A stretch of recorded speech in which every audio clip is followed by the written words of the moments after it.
start right on time tonight. Thank you so much for coming out tonight. I am Rachel Lee, the Regional Public Health Nurse for the Eastern Essex Regional Public Health Coalition, and this is Jessie Palm, the Regional Social Worker. Tonight's presentation, Meeting People Where They Are, will inform on the opioid epidemic in our communities and how harm reduction and syringe service programs can help as a part of a comprehensive response. This program is being recorded by Bill Melville of HWCAM and will be posted on their website for those who could not attend in person, so thank you very much, Bill. We are also grateful to have members of the Wenham and Hamilton Police, including Officer Neal of Hamilton and Detective LaBrie of Wenham. Thank you for coming. Leah Tavankin, Nurse Leader for Hamilton Wenham Regional Schools. Thank you. And Lacey Natty, Program Manager. Justine Baez, Program Coordinator.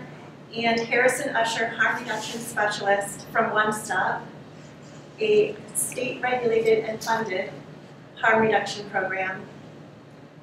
At the end of the presentation, we invite those interested, especially those with lived experience, to consider joining an advisory group to help guide our boards of health in addressing the issue of opioid abuse in our community.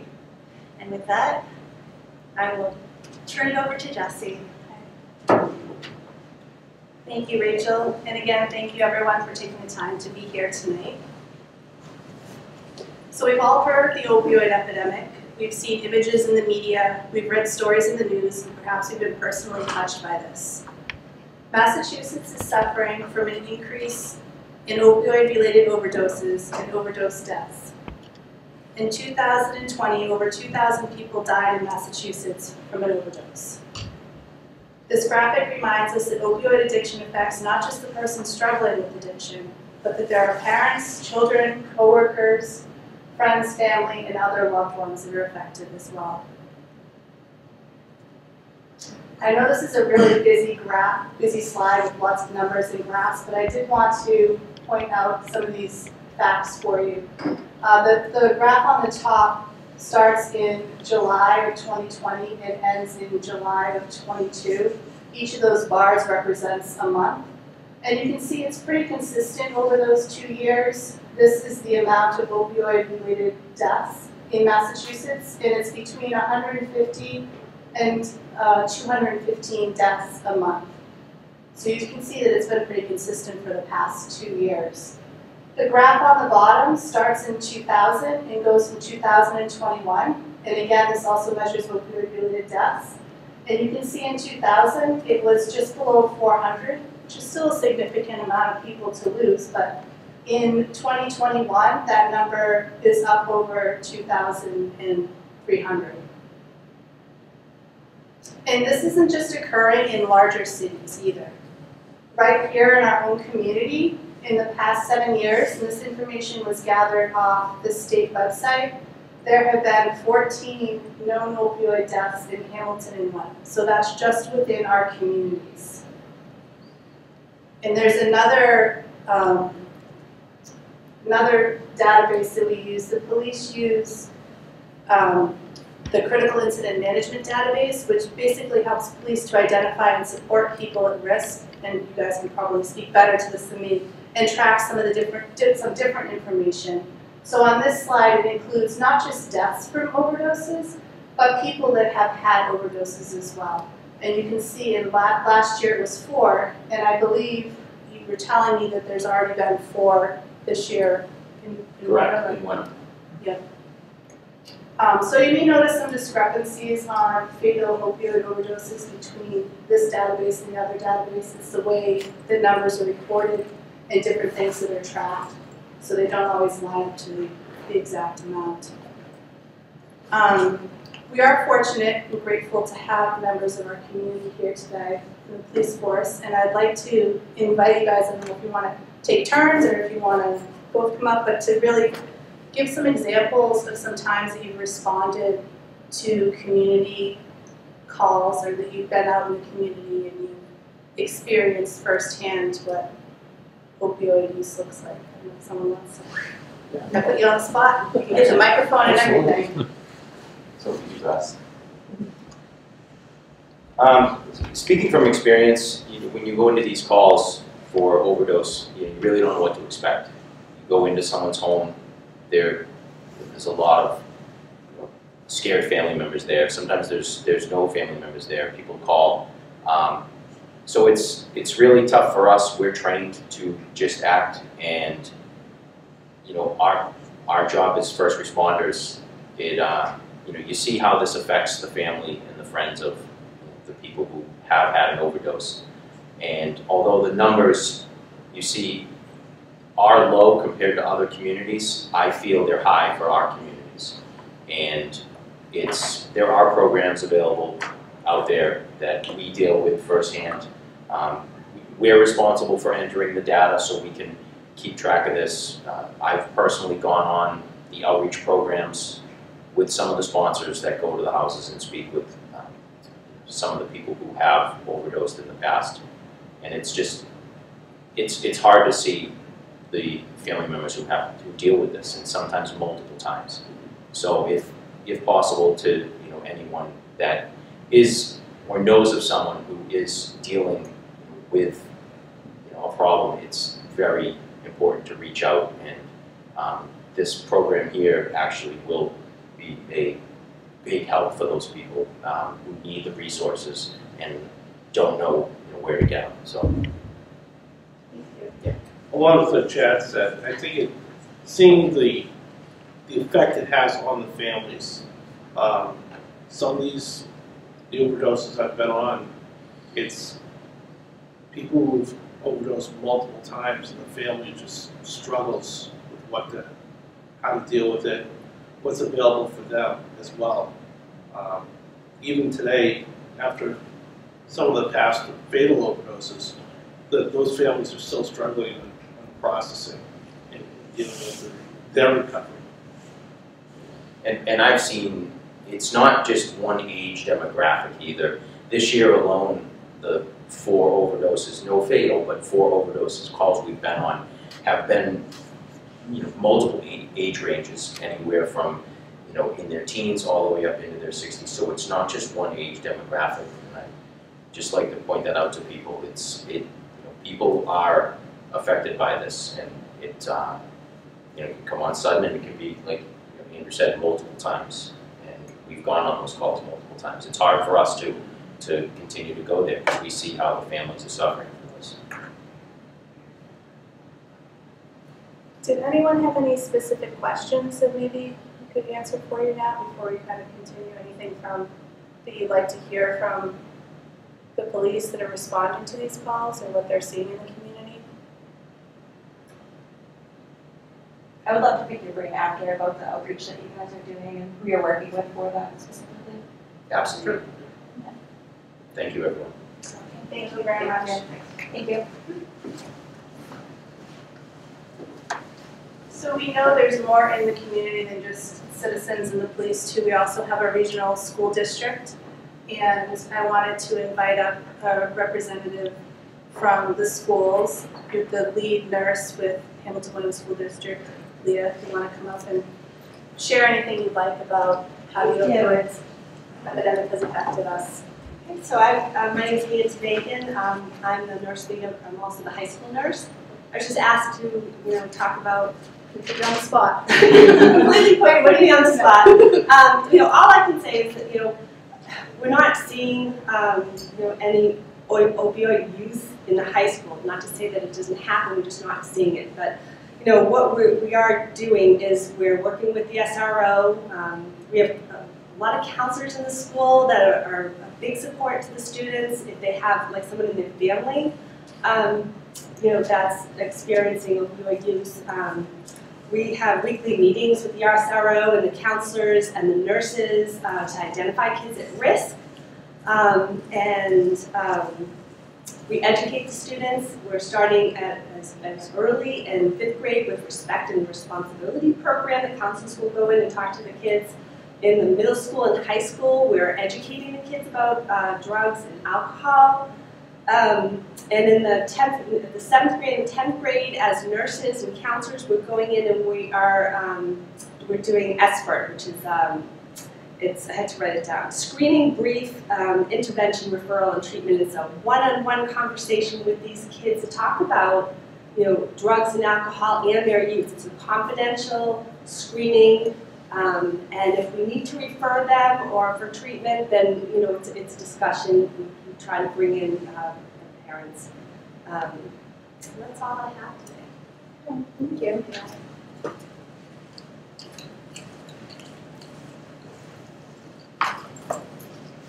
So I want to invite up too, we're very fortunate to have representatives from One Stop, which is a harm reduction program out in Gloucester.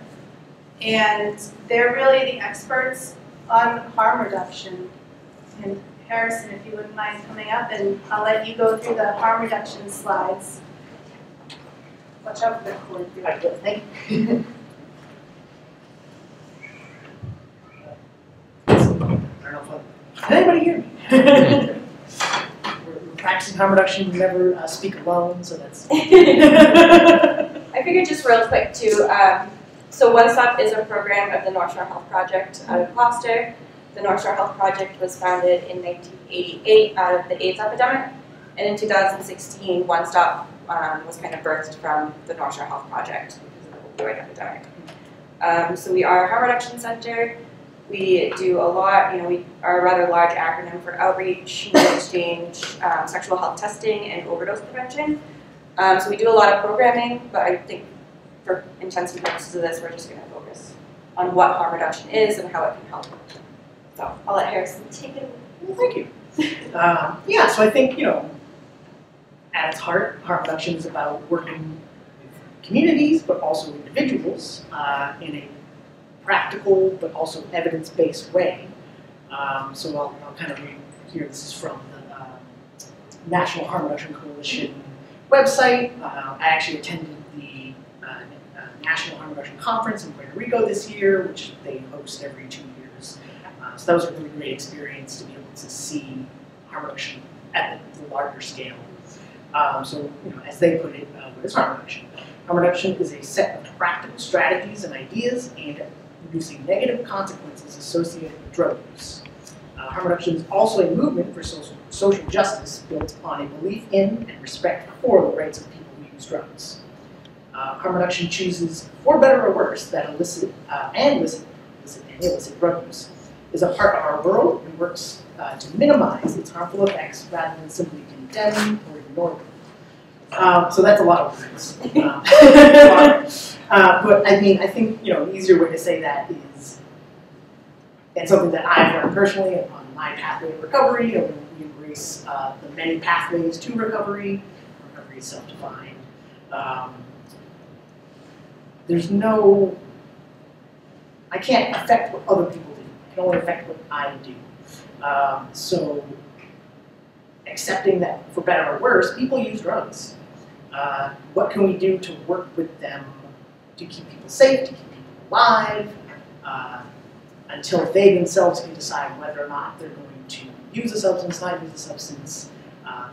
That ultimately is always the person's decision as an autonomous human being.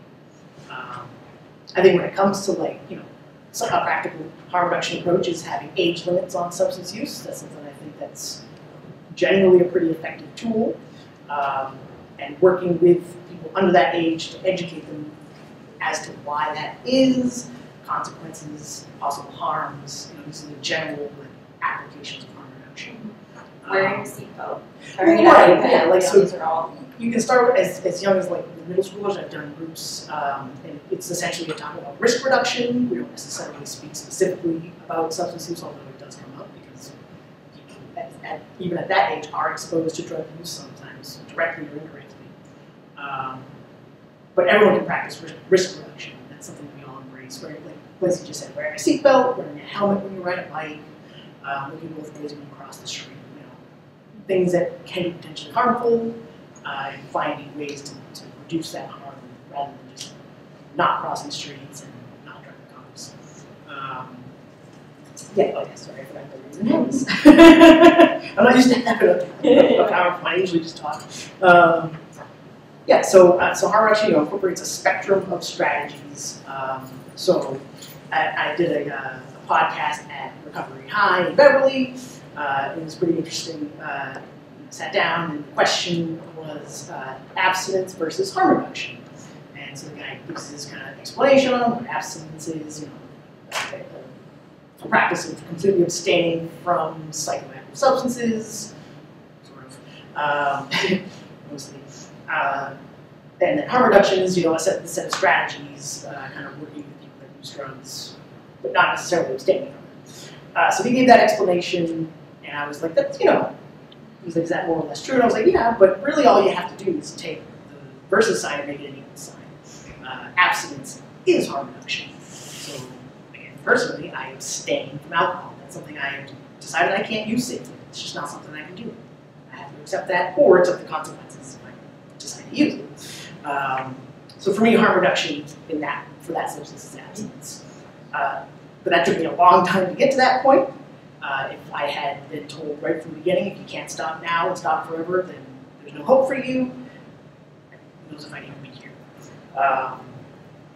So people that come into harm reduction or engage with harm reduction workers are given a chance to be respected, have some immediate needs met, whether that be physical, in terms of supplies, wound care products, a cup of coffee, a snack, a sleeping bag or a tent, or having conversations that they can't have anywhere else or with anyone else safely. One of the things they were, I was thinking about in schools, it's great, they do a lot of work, but they're really limited in what they can do, what they can talk about for generally accepted reasons. But at harm reductionists and harm reduction centers, you have a low to no barrier place that's also safe, is like says, paid for by the state. We have lots of regulations and rules and things like that too. But it is a space where people can learn about things in terms of like drug education, drug user health, how there are many pathways to recovery, abstinence being one approach, but there's a lot in between. Okay, so let's see. The next slide talks about kind of what you were just talking about too. Yeah, I probably am. that's Probably cover a fine. lot of different things here. Let's see, let's continue to find individual communities, cessation, right? So accepting that, like, somebody smokes 5 cigarettes instead of a pack a day, we accept this is better than nothing. Any positive change is one of the pillars of harm reduction. So whether it's somebody cutting back or reducing their drug use, or just deciding to always use a new syringe when they inject, switching from injecting to a less harmful mode of consumption like smoking or sniffing, or less harmful substance. These are things that like somebody just might not have had a chance to even think about, because all they've ever been told is you just have to stop and say no. Which for people that do is great. If that works, that's awesome. And we encourage people to do that too. And one of the other things we do is to just connect people to other services where they may or may not have had the means or the knowledge that even exist. We send people to detox, we send people to sober living. I helped a client write a resume, and now he's applying for jobs, and has a sponsorship to live in a sober home. So really that empowerment piece. Yeah, empowering people. Exactly.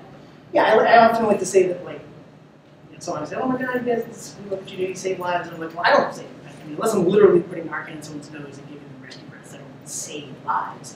But I do allow people to access tools, resources, and information so that they can empower themselves, keep themselves alive, keep themselves safe. Maybe, yeah, save the life of somebody they know or care about, or even a stranger in the community.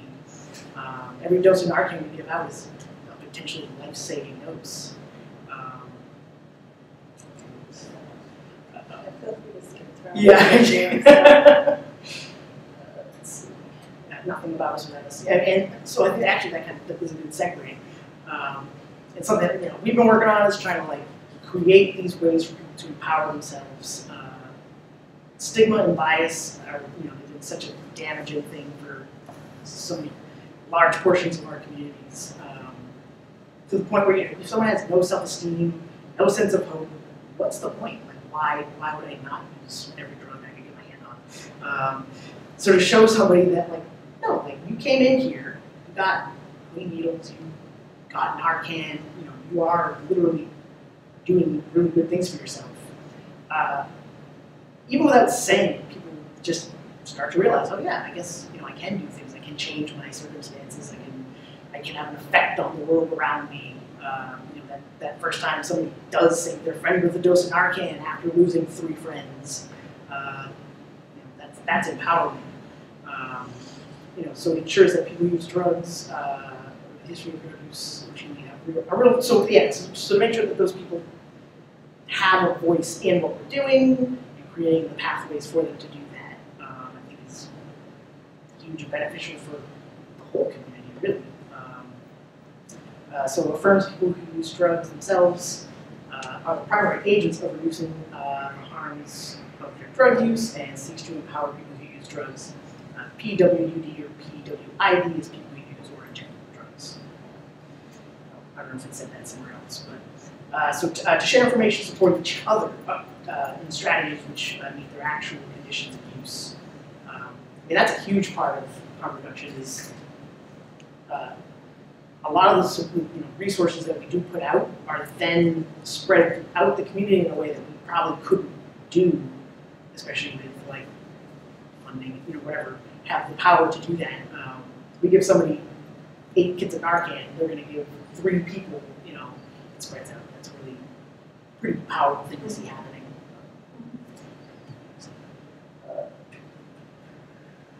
More important points, okay. So harm reduction recognizes that the realities of poverty, class, racism, social isolation, past trauma, sex-based discrimination, and other social inequalities affect both people's vulnerability to and capacity for effectively dealing with drug-related harm. So I think that comes back to how we connect people to physical health, mental health services, detox, nutrition, Open Door, which is in Ipswich, Ipswich. So different programs that, again, can be really difficult to access sometimes. Just having the patience to sit down, make these phone calls, get somebody connected to Mass Health. We work with Gloucester Family Health in Gloucester. They send over a clinician, so he's with us 2 days a week, and he can make appointments for people. He can get them set up with Suboxone doctors, primary care doctors. So again, that's like that no barrier. Just how frustrating is it to try to call a doctor's office, you're on hold, or you don't have the right insurance? Like, it drives me crazy. Imagine if you're outside, like, you have a roof over your head, and you're trying to like wait. Can you wait 5 minutes? Like, I really don't want to. So a lot of that, you know, times it's a really great way for people to get access to nice, like, warm handoffs. We have different clinicians on site on Mondays, so as Harrison said, for Suboxone and Vivitrol. We work with a Hep C clinician, so just for kind of same day, you know, rapid getting a prescription and just talking to someone that's a clinician that's knowledgeable, that, you know, can just connect them to care right away is really important. I think that this next little bullet is like a huge part of it. So we don't want to minimize or ignore the real and tragic harm and danger that can be associated with illicit drug use. You know, a large part of the problem is I think it's better called the contaminated drug crisis. You know, with the rise of fentanyl and now xylazine is just, you know, growing and growing. There's no safe substance to access at this point, so the danger is very real. You know, we don't condemn or condone drug use. It's not up to me what somebody else does. Drugs are molecules. They can't be good or bad. They're just chemicals that are in your body. They will interact. You know, harm reduction is a bridge between addiction and recovery. That's, you know, that kind of point of they can equal each other. It's a part of a larger spectrum. Harm reduction summary. All right. So I kind of just pulled this from our website, but really, just to sum up, you know, harm reduction is an evidence-based approach. It's been being studied since the 80s. There's really no new data pointing to that it works, because it's just there. It does work. you know, and we just recognize as harm reductions that whether it's drug use, sexual behavior, you know, eating, taking their medication, people aren't always ready to make behavior changes that may be causing them harm. And really, I just want to drive home that we really honor our clients, you know, right to make informed decisions about their health. So sitting down with them and understanding what it is that they're looking for, whether that be making a call to detox, and even if they come in on Monday morning after that week and they want to do it again, we'll sit there and we'll do that. So just, you know, honoring them, you know, providing information, the tools, the clean syringes, whether that be either condoms or naloxone. We just don't really require any changes, and I think Harrison made a good point. We just kind of welcome them as they are. And when they are ready, that's when, you know, they're ready, and we make that journey with them. I think that's such a key part that I think maybe I've kind of said again. I think that we don't demand the changes. The changes are self-driven.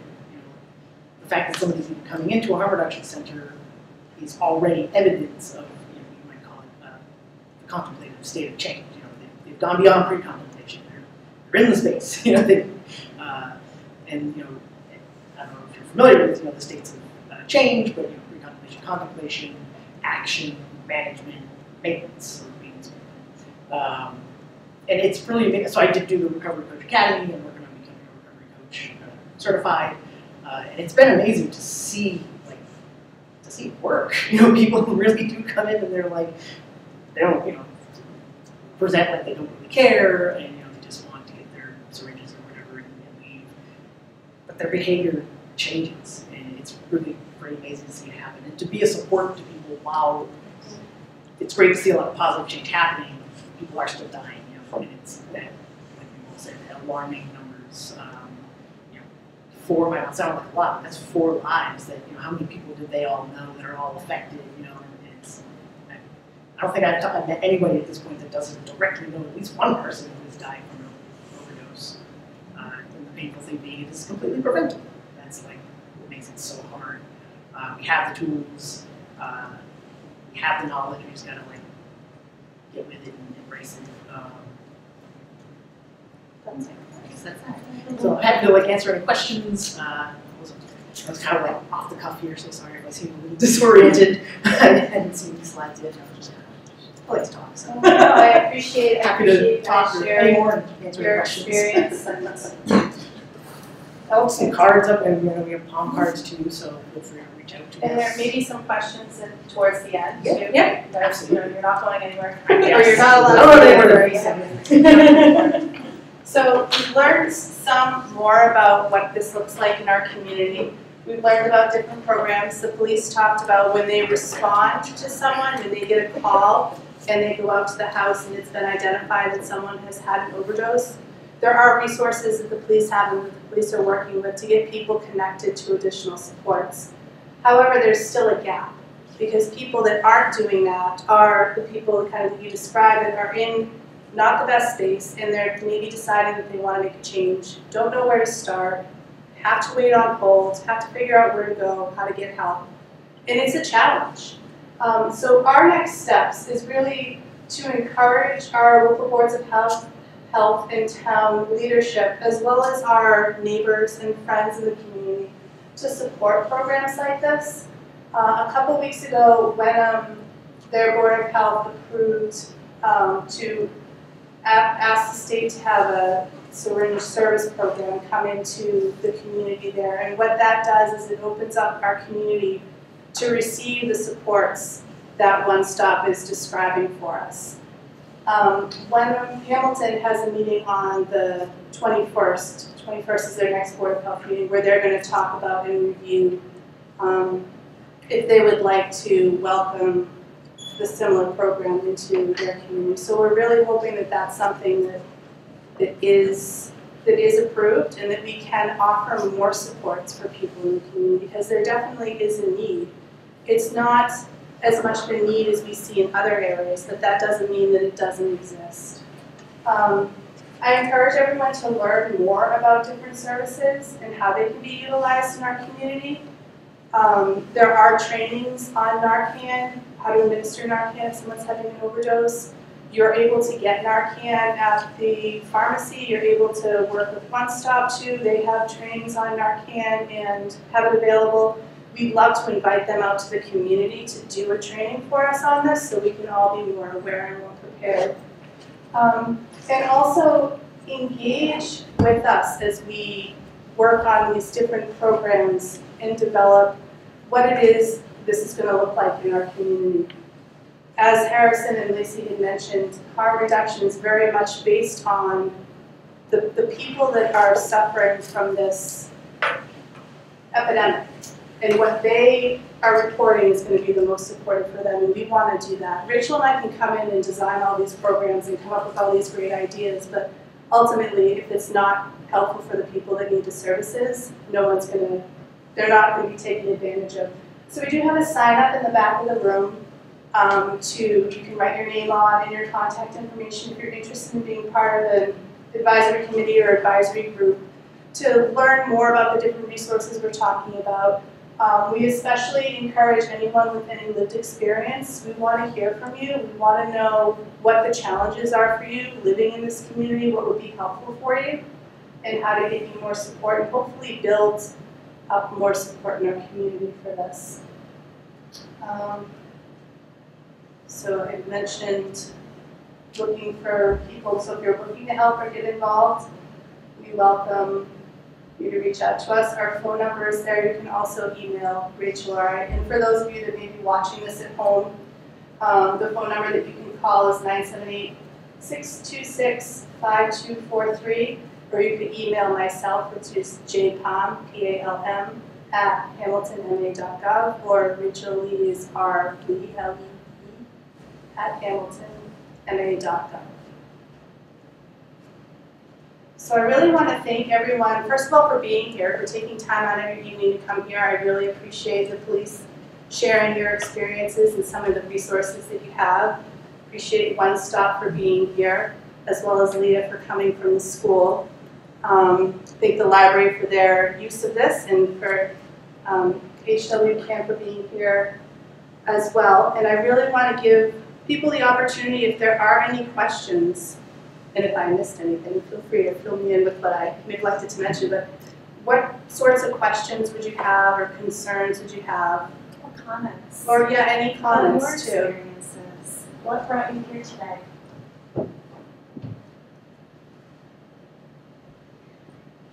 So like we said the next step really is we want to hear from you. We want the Board of Health in Hamilton to hear from you.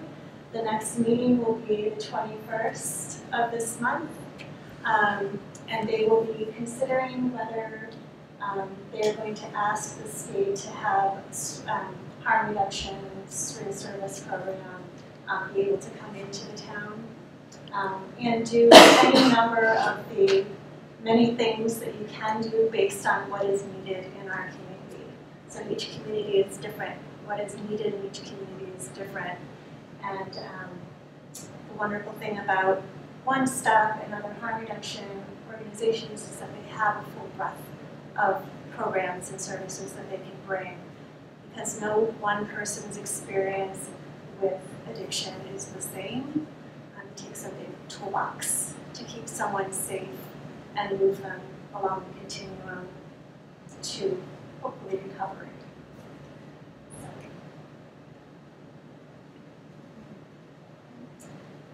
Feel free to reach out anytime to any one of us, and we're happy to talk with you more on the subject, or Rachel and I, any other subject for that matter. We're available for you.